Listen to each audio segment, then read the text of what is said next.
자, 실행의 착수입니다. 자, 사기죄의 실행의 착수는 기망행위를 개시했을 때 착수가 인정됩니다. 자, 그러면 판례 보죠. 자, 피고인이 이미 전에 피해자에게 사기를 친 적이 있습니다. 근데 이 피고인이 또다시 접근합니다. 그래서 또다시 금원 차용, 즉 돈을 빌려달라고 요구를 하고 있죠. 여기서 요구 동그라미. 이것이 바로 위에서 말하는 기망행위를 개시했다라고 볼 수가 있기 때문에 착수가 인정되어서 사기 미수죄가 되는 판례입니다. 자, 2번 판례. 피고인 갑은 독립유공자인 자인을이 사망하자 자신이 친생자가 아니라는 사실을 잘 알고 있잖아요. 그랬음에도 호적에 을이 부로 기재되어 있음을 기하로 마치 자신이 을의 친생자인 것처럼 독립유공자 행세를 했다는 거죠. 그래서 서울지방보훈청에 보훈연금 지급 청구를 했다는 거죠. 여기서 청구 동그라미. 이 청구가 바로 뭡니까? 위에서 말하는 기망행위를 개시했다는 것이죠. 그래서 착수를 인정했단 판례입니다. 자, 밑에 1번. 자, 장애보상 지급 청구권자에게 보상금을 찾아주겠다고 거짓말하여 그 사람을 보상금 지급 기간까지 유인했죠. 유인만 했지 청구는 없잖아요. 그래서 착수가 부인됐던 판례입니다. 자, 밑에 태풍 피해 복구 보조금 지원 절차가 행정당국에 의한 실사를 거쳐서 피해자가 확인되었을 때에 보조금 지원 신청을 할 수 있도록 되어 있습니다. 즉 실사를 해야 되죠. 실사. 청구했다고 해서 다 돈을 주는 것이 아니고 공무원이 나옵니다. 현장에 나와서 진짜 피해가 입었는지를 확인하는 절차를 거치게끔 되어 있죠. 따라서 단순히 허위 피해 신고만으로는 신고세무 치시고 만으로는 착수라고 볼 수는 없다는 것입니다.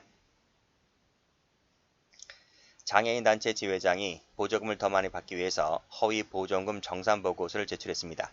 정산보고서도 세무치시고 이 정산보고서는 어떤 역할을 합니까? 밑에 지원 여부, 금액을 결정하기 위한 참고자료에 불과합니다.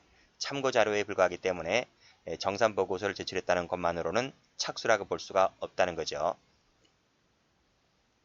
자, 밑에 판례. 자, 특별조치법에 의거해서 임야 사실상의 양수자가 확인서 발급을 신청을 했습니다. 그쵸?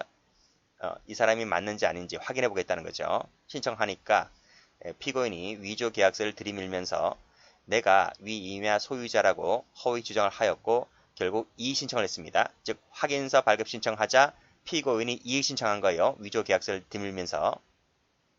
그랬을 때 결국은 이 사람의 그 위조 계약서가 더 약발에 먹혔는가 보죠. 그래서 확인서 발급이 신청이 결국 기각되고 맙니다. 그랬을 때 피고인이 위조 계약서를 첨부해서 이의 신청한 부분, 이 부분이 착수라고 볼 수 있을까? 사기죄의 착수. 착수가 아니라는 거죠. 그냥 확인서 발급 신청 기각, 즉 확인서 발급을 하지 못하도록 방해가 되었을 뿐이지 내가 이의 신청해서 어떻게 밑에 나와 있죠. 어떤 권리를 취득하거나 의무를 면하는 것은 아니기 때문에 이 이의 신청만으로는 착수라고 보지는 않는다는 판례입니다. 자, 5번. 자, 타인의 사망을 보험사고로 하는 생명보험 계약을 체결했습니다. 이 생명보험이 뭐죠? 그쵸? 사고 나야 됩니다. 사고라는 우연적 결과에 따라서 사고가 터졌을 때에 이제 보험사에다가 보험 청구를 하는 거잖아요. 자, 여기서부터 여기까지를 가로 닫아보세요. 자, 이미 보험사고가 발생했는데 이를 숨겼다. 그렇죠? 이미 보험사가 발생했는데 그 나중에 이제 그 후에 이제 보험사랑 이제 생명보험 계약 체결해서 이를 숨긴 상태에서 보험계약 체결해서 보험금 타먹으면 안 되겠죠? 이를 숨겼다. 발생했는데 그런 내용입니다. 또 보험사고의 구체적 발생 가능성을 예견할 만한 사정을 인식했음에도 불구하고 청구했다든지 또는 고의로 보험사고를 일으켜라는 의도를 갖고 보험계약을 체결했다든지 이러한 특별한 사정이 있을 때에는 그렇죠? 자, 여기서 동그라미 1번 여기서 2번 여기서 3번 요럴 때는 뭐다? 이럴 때는 자, 똑같이 끄집어내세요. 이럴 때는 하자 있는 보험계약을 체결했다. 즉 하자 있는 보험계약을 이 보험사랑 체결하잖아요. 그러면 이것만으로도 실행의 착수를 인정합니다. 아시겠죠? 근데 이런 사정이 없다면 1번, 2번, 3번 같은 그런 사정이 없다면 단순히 하자에 있는 보험계약을 체결했다는 것만으로는 착수라고 보지는 않는다는 거예요. 아시겠죠? 그렇게 정리해 두시고 출제가 됩니다. 이 부분만은 뭐를 본다? 이 부분만은 착수라고 인정한다. 다 필기를 했잖아요, 여기서. 그렇죠? 요 1번, 2번, 3번 같은 경우는 착수가 되고요. 1번, 2번, 3번 같은 사유가 없다면 하자에 있는 보험계약 체결했다는 것만으로는 착수가 되지 않는다. 이 문맥 파악을 잘 하세요. 그렇게 정리를 해두시고 5번 체크합니다. 이 판례는 실행의 착수 관련해서 총론 미술론 파트에서 다시 한번 나올 겁니다.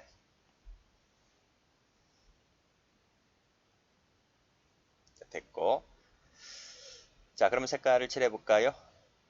자, 되는 판례는 여기다 색깔 칠하시고 여기다 색깔 칠하시고, 안 되는 여기도 마찬가지죠. 이미 보험사고가 발생했는데 이를 숨겼다는 부분, 고의, 예견 이런 부분일 때는 체결만으로도 착수를 인정한다. 그쵸? 그렇지만 올라가서 유인, 신고, 정산보고서 제출, 정산보고서만 색깔칠하면 됩니다. 이의신청 이런 것만으로는 착수가 아니다. 그쵸? 그리고 이런 사정이 없다면 단순히 계약 체결만으로는 착수가 아니다. 이렇게 색깔을 구별해서 정리를 해두시면 됩니다. 자, 기수는 언제 기수일까요? 그쵸? 취득할 때 기수가 됩니다. 말씀드렸듯이 손해발생 요건이 아니라 그랬습니다. 자, 그러면 판례 보도록 하죠. 판례 두 개 있는데 전부 다 A급 판례입니다. 자, 읽어볼까요? 갑은 우연히 알게 된 을려에게 자신은 앞으로 연예기획사를 설립을 할 예정이고 1조 2천억이 필요하다. 근데 현재 체류증이 없어서 그 돈을 사용할 수 없으니 돈을 빌려주면 내가 틀림없이 갚겠다. 이걸 속아요. 이걸 속는다고. 아니 1조 2천억을 유치하려 하는데 여기 얼마 달라 그러지 이 여자가? 이 여자가 1,500 달라고 합니다. 아니 1조 2천억을 가지고 놀 만한 사람이 어떻게 1,500만 원이 없지? 그렇잖아요. 그러니까 이 갑이란 사람이 눈치를 채야 돼. 근데 이제 갑이란 사람이 나이도 많고 그러면 판단력이 떨어지죠. 그리고 또 이 여자가 젊은 여자고 이렇게 접근해보면 나이 먹은 사람들은 보통 사기를 많이 당합니다. 자, 그래서 이 남자가 이제 속죠. 속여서 소금을 이에 속죠. 이에 속은 을려는 갑이 거짓말하네요. 갑이 거짓말을 하고 을려는 이제 사기죄의 피해자네요. 그래서 갚겠다고 거짓말을 하자 이에 속은 을려는 자신의 명의로 예금 계좌를 개설한 후에 통장과 도장은 자신이 보관하고 카드만을 갑이 소지케 하였다. 그렇죠? 그 통장으로 1,500만 원을 송금했다는 거네요.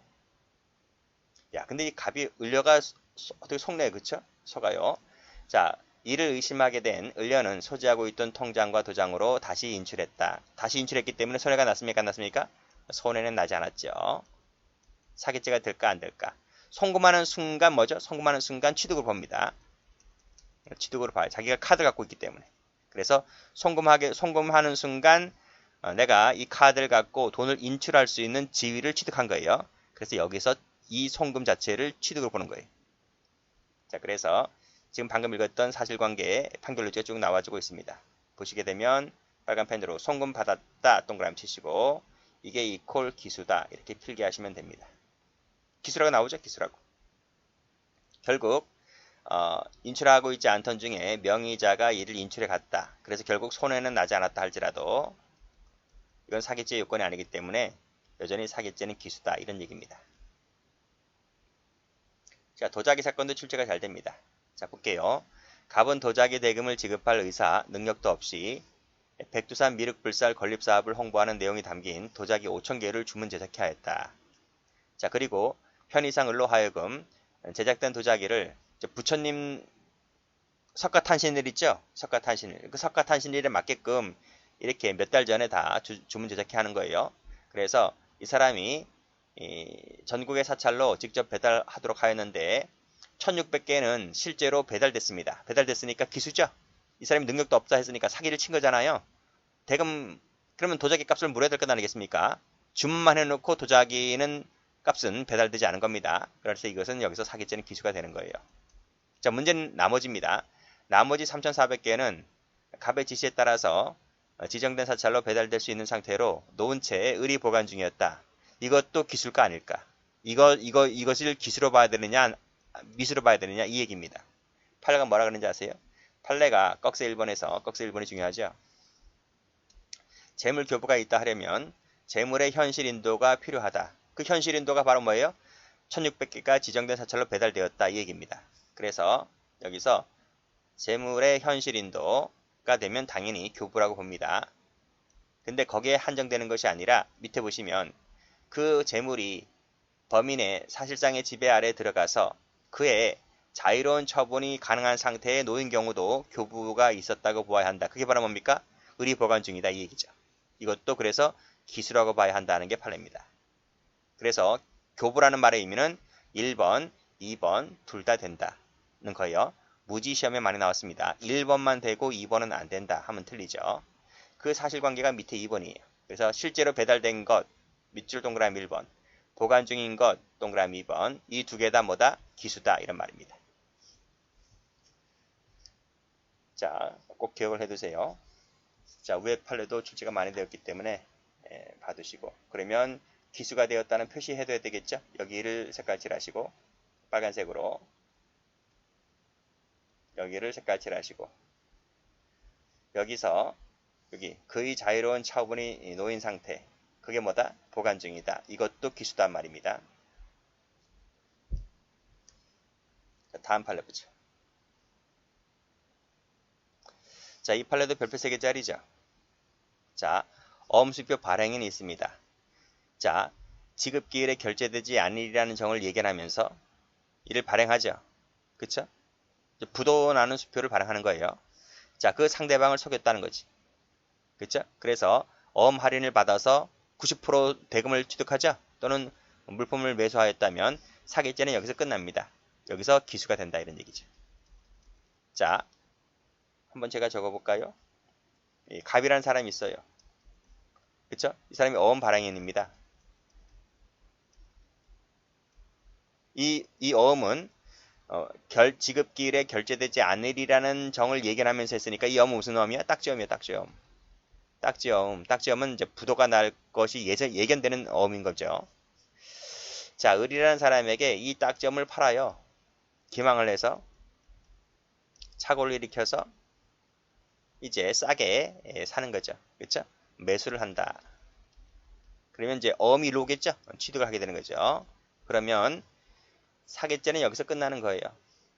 여기서 사기죄는 기수로서 끝나는 거예요. 자, 그러면 어음이 일로 왔다 그랬죠? 이 사람이 이 어음을, 자기가 어음을 산 그 어음을 병이라는 사람에게 또 팔아요. 양도합니다. 그리고 또 이 병이라는 사람이 이 어음을 또 정이라는 사람에게 또 팔아요. 이거를 전전 유통되었다. 손으로 옮겨가고 옮겨갔다. 이걸 전전 유통되었다 이렇게 표현합니다. 결국 이 친구가 은행에 갔어. 은행에. 날짜가 됐으니까. 은행에 가서 지급 청구를 하니까 은행이 뭐라 그래요? 손님 그거 부도났는데요? 이렇게 얘기를 해주는 거야. 아시겠죠? 그럼 결국 이 사람이 손해봤네? 폭탄 돌리기 했는데 폭탄 돌리기 해서 결국 이 사람이 손해본 거네. 폭탄이. 여기서 터진 거네. 그러면 제가 말씀드렸지 사기죄는 여기서 사기죄가 기수가 된다고요. 여기서 사기에서 기수가 된다고요. 응?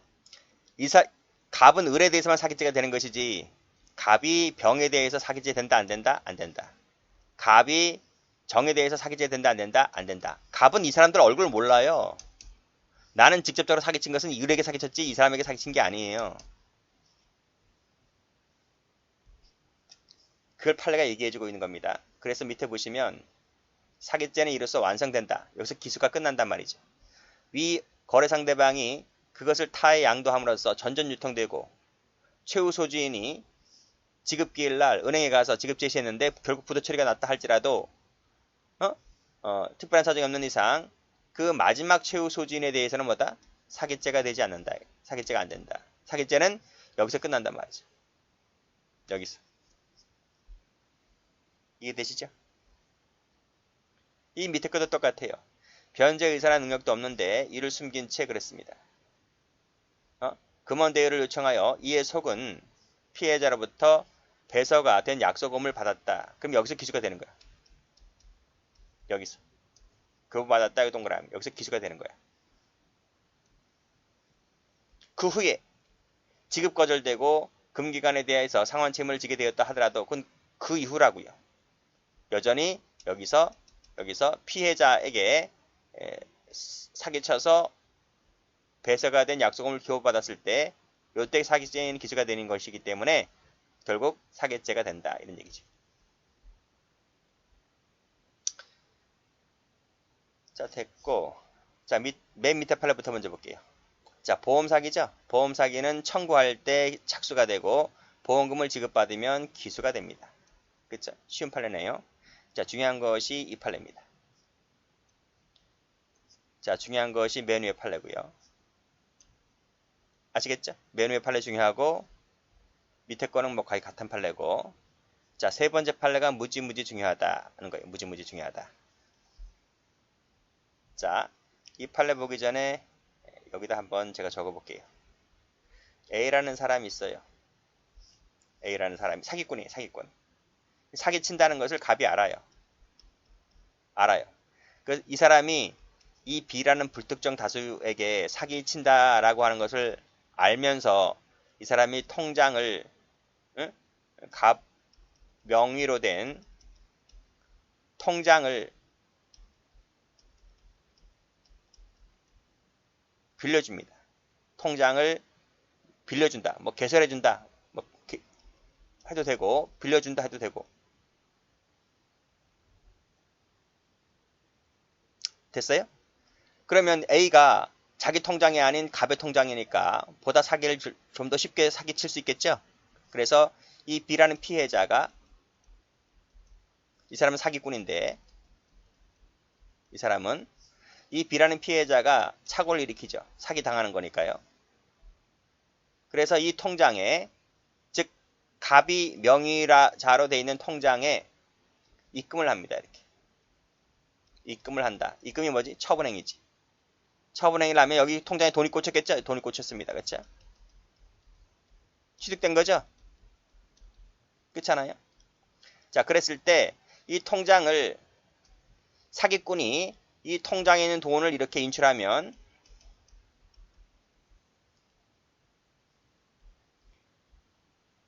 이것이 횡령이 됩니까? 안 됩니까? 일단 봐봐요.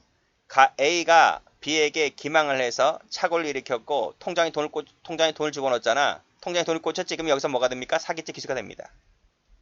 사기죄 기수가 된다고요. 통장에 돈이 꽂히게 되면 사기죄 기수가 된다고요. 그와 별도로 통장에 돈이 꽂혔는데 이 사기꾼이 통장에 들어있는 돈을 인출하면 별도로 횡령죄가 되냐고요. 횡령죄 돼야 안 돼. 쉽게 생각하세요. 이렇게 생각하면 됩니다. 여러분 친구한테 사기쳤어요. 그 친구가 여러분 통장에 돈을 입금을 했어요. 그러면 사기죄 기수잖아요. 여러분이 그 통장이 자기 통장에 있는 돈을 인출했단 말이죠. 그러면 또다시 횡령죄가 돼요. 그럼 죄가 두 가지가 되나요? 사기치는 이유가 내가 그 돈을 쓰려고 사기치는 거지. 통장에 돈만 꽂히고 내가 돈을 인출하지 못하면 그게 무슨 사기냐고. 그렇잖아요. 그러니까 돈을 인출해서 돈을 쓰고 다녀야 되잖아요. 자, 봐봐요. A가 이 통장에 입금된 돈을 인출했다고 해서 이 B가 더 큰 손해를 보는 게 있나요? 자, 내가 1억을 입금했다 한번 해볼게요. 1억을 입금했어요. 그럼 내가 통장에 있는 돈을 인출하면 이 사람은 1억 플러스 2억 손해납니까? 그게 아니잖아요. 이 사람이 돈을 인출했다 하더라도 여전히 이 사람 피해는 1억밖에 없는 거예요. 횡령이 돼야 안 돼요? 안 되는 거예요. 새로운 법익 침해가 없으니까. 두 번째. 그러면 A가 인출한 건 그렇다 치고 통장을 빌려준 갑이 이렇게 인출하면 A가 인출한 게 아니라 갑이 인출하면 통장 명의자인 갑이 인출하면 이 부분은 별도로 횡령이 되나요? 안 되나요? 마찬가지지. 횡령이 안 되지. 누가 인출하든 간에 B가 손해본 것은 1억밖에 손해 안 봤단 말이죠. 그 얘기를 해주고 있는 거예요. 여기 보시면 자, 보시피싱이지. 즉, 이 A가 보시피싱하고 있는 거예요. 보시피싱. 기망하고 있는 거죠. 보시피싱 범죄 범인이 피해자를 기망하여 피해자 자금을 사기 이용 계좌, 갑의 통장으로 송금 이체하는 순간 사기죄는 끝나는 거예요. 여기서. 그쵸? 이때 그 후에 그 범인이 누군데? 이 A지, A. 사기꾼 A. A가 통장에서 현금을 인출했다 하더라도 횡령이 돼 안 돼? 횡령이 안 된다 했잖아요, 내가. 그쵸? 이러한 법리는 앞에 끊고. 자, 사기 범행을 방조한 종범이 그게 누군데? 여기선 갑이지. 갑이라고. 범인은 A였고. 그쵸? 이 종범이 그 계좌에서 피해자 자금을 임의로 인출했다 하더라도 똑같지. 마찬가지다. 무슨 말이지? 이 임의로 인출한 부분은 횡령이 되지를 않는다. 그 얘기하고 있는 겁니다. 중요한 판례입니다.